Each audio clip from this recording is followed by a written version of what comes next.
I am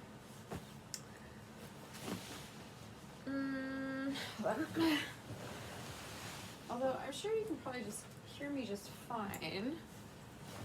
I bet you can hear me just fine. But I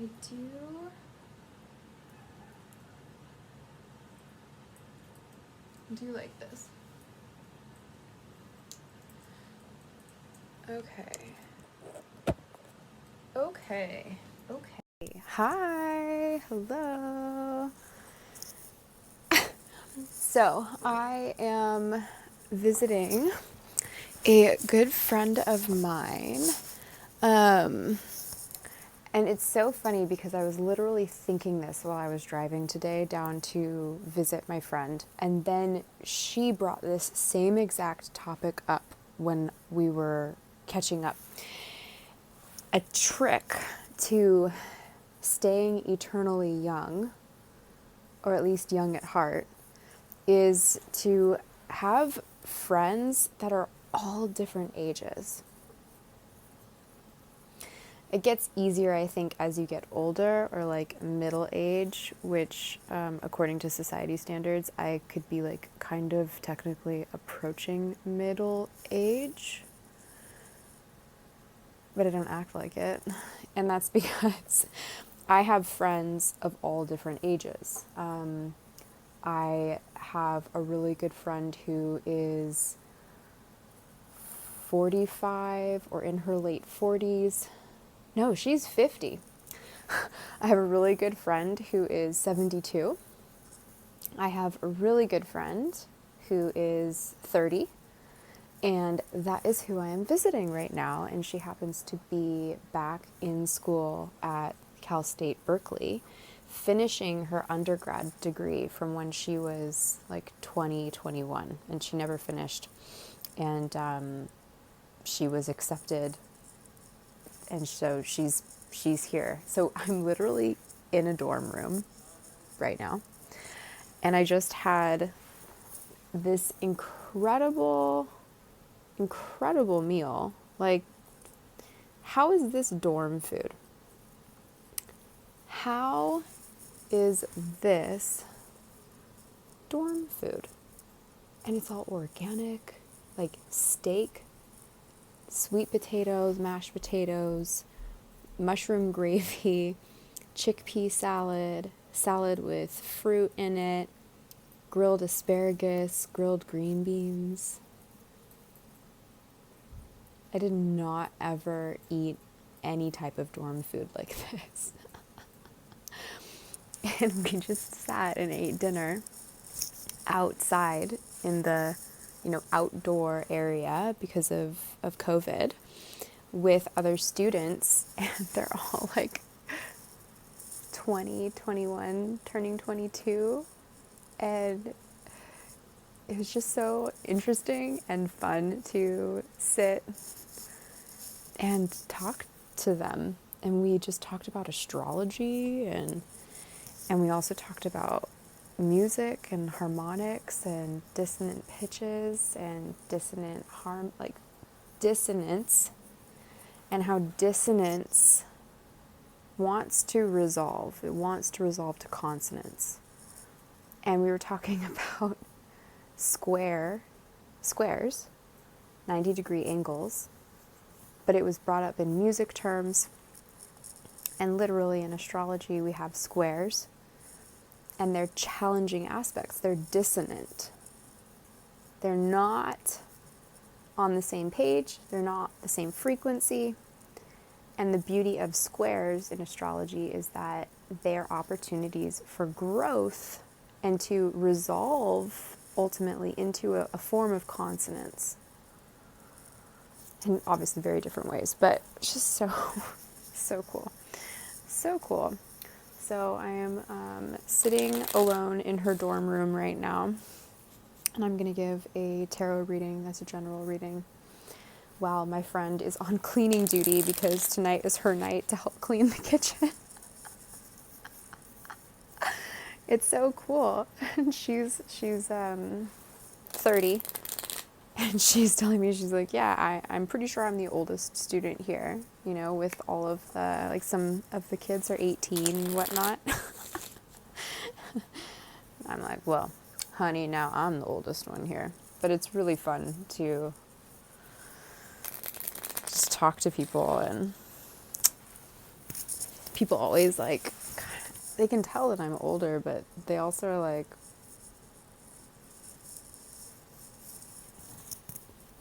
so anyway, I'm just aglow because of it, because it's just so random.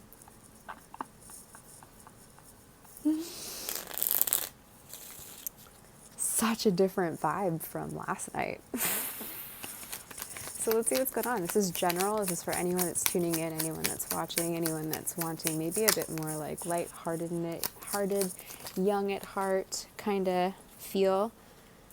We've got coming from the past, Libra, coming from the past, Justice in reverse, and in this present moment, the Page of Cups.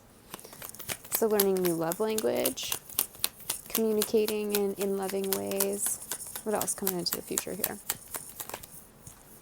Again, this is for whoever needs it. Ooh, Queen of Wands in reverse. Ooh. She's nasty. She's not so nice. And the advice is it's not allowing the injustice or the unfair or the imbalanced vibes of the recent past to throw you off balance, to make you bitter or resentful or I want to say spicy, I want to say volcanic. These are not all completely Queen of Wands in reverse, but can be, the opposite of charming, jealous, kind of spiteful, vengeful, taking that fire and kind of using it a little bit more destructively or with harm. And so the advice is to focus on this lighthearted love feeling. And it's not so much that it's lighthearted as it is less experienced. And so, there's a curiosity in communication or in an appreciation of emotions, of love, of feelings, and finding ways of sharing that, although not quite experienced. The advice is on top of Four of Cups, they landed like this, is the Queen of Cups. So not to allow whatever imbalance to put you into or put me into this Queen of Wands in reverse, but instead to embrace the Queen of Cups. The Queen of Cups is a huge appreciator of love and beauty and feelings, and she doesn't always have to be extremely emotional or pour them out. She's actually the only one with the closed cup of all of the cups. She has a lid on it. But she really, really is this very divine feminine representation of love and feelings. So to be lighthearted and loving and communicate with those that are younger, of different ages. We have the Chariot going on in the environment. So movement forward, Cancer, which is the heart-centered sign. Very heartfelt in a nurturing way. We have the Knight of Swords. Hopes and fears. So wanting to communicate, swift communication, but not needing it to go super, super fast. Right? You can explore here, you can move forward, but in a really curious way of expressing yourself, expressing the feelings, of sharing camaraderie, of sharing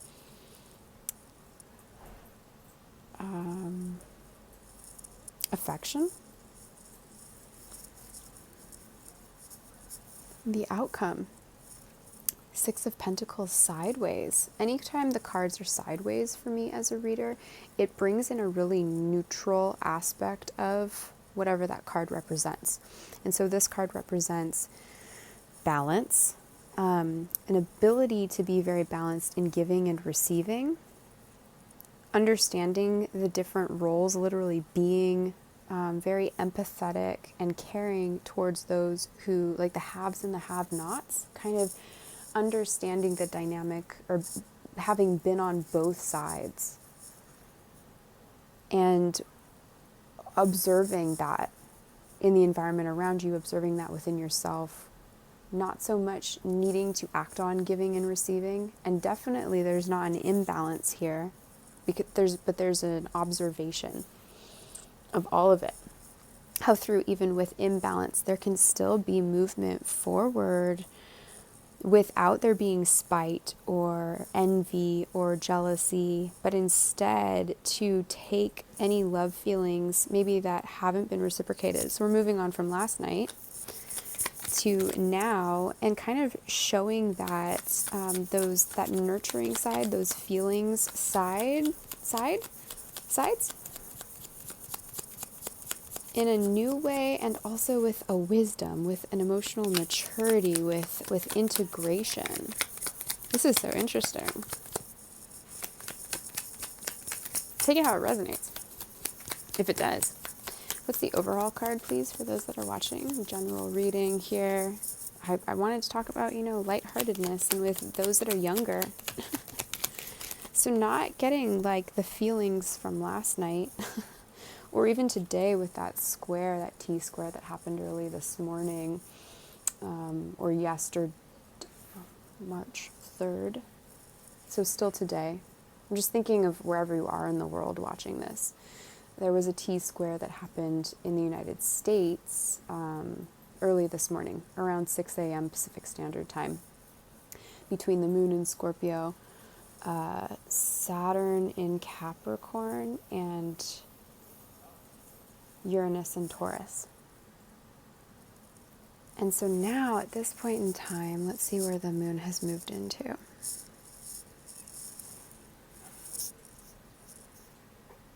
Nope. Current chart.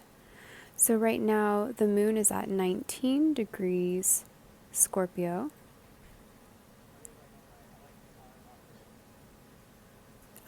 Forming a square with Jupiter. Interesting.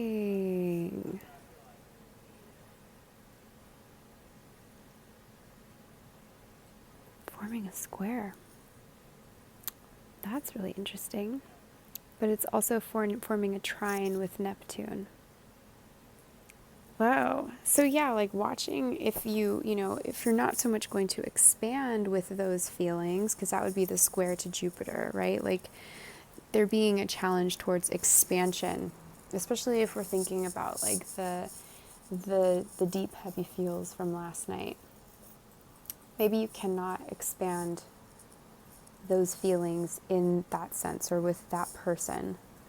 And so in a different way, you can still be very heart-centered and be very expansive towards ideals, dreams, visions.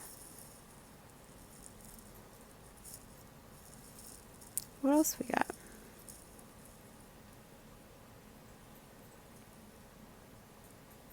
And the moon is forming an opposition with the vertex in Taurus. Current vertex in the 8th house in Taurus. Taurus in the 8th house is a very uncomfortable place, and the moon in Scorpio in the 2nd house is in an uncomfortable place in a way. They're switched. Scorpio rules the 8th house, which is where Taurus is, and Taurus rules the 2nd house, which is where the Scorpio moon is. So they've swapped houses for a little bit. And although they have very different vibes, they communicate along the same axis, which is all about shared values and or personal values, the way that we make money and solidify new foundations for the future. And the opposite end of that is how we value tradition and appreciation of what the past has created, and yet also a way of transforming that, or being able to rebirth.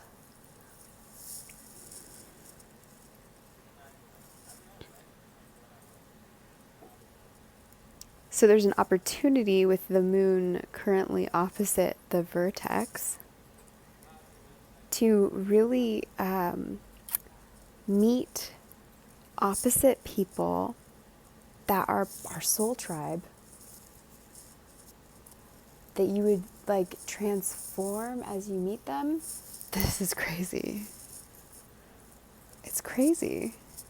So there is this balance in this opposition between these two that's kind of challenging to really act on, except for this trine that the moon and Neptune are forming, which in Neptune rules Pisces and the water signs. Well, not the water signs, but if we're looking at, there's a lot of cups on the table. This is really interesting reading. Yeah, 8 of Pentacles in reverse. It's like, put down the work right now and just like commune with people.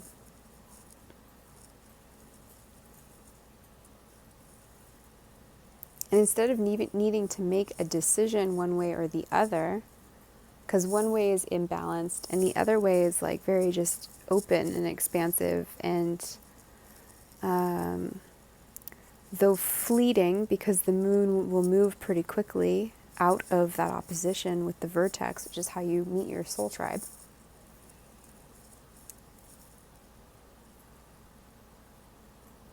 It's a really interesting, like, you kind of have to just go with the flow.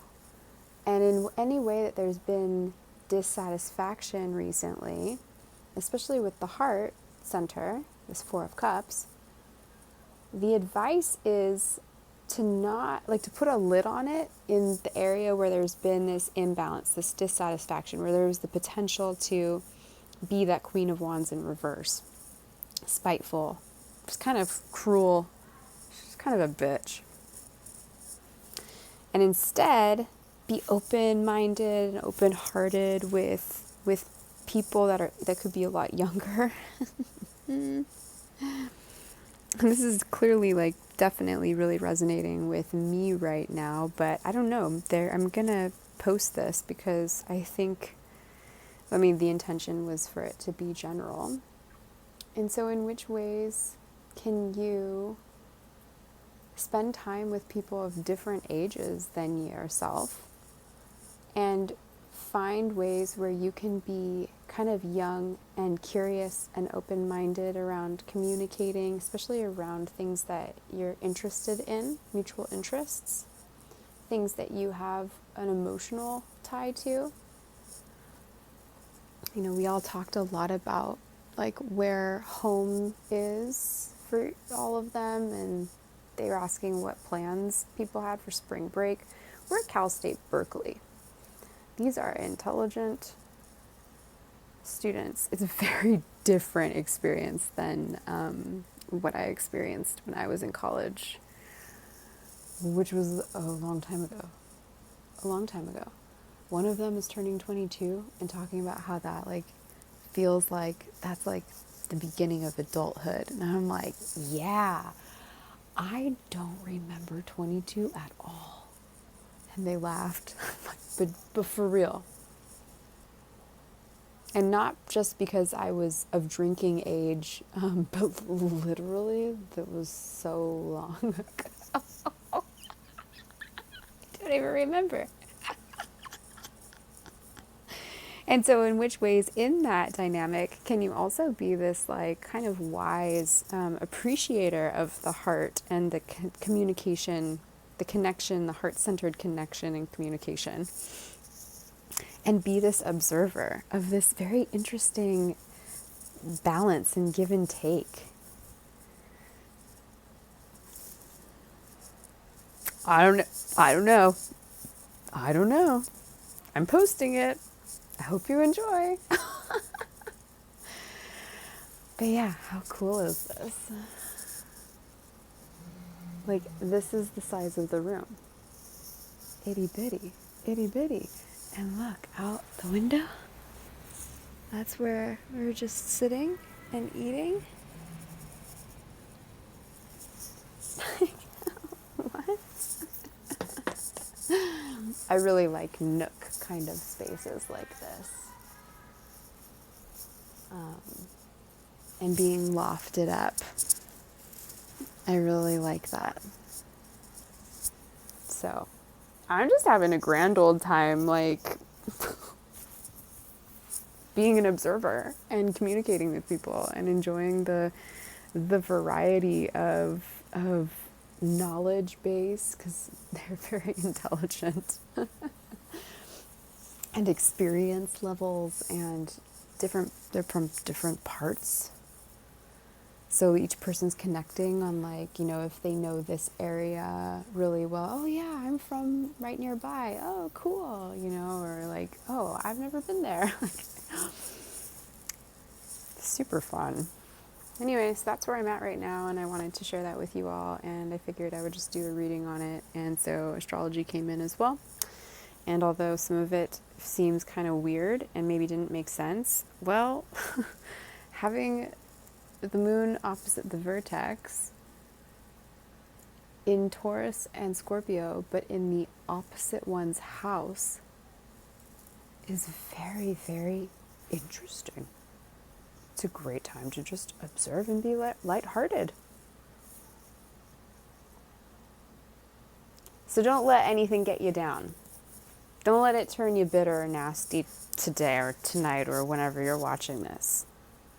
Be like open-hearted here. Which was also the message of the T-square this morning, was to lean into that Leo kind of big warm heart. All right, leaving you there. I hope you enjoyed. See you guys soon.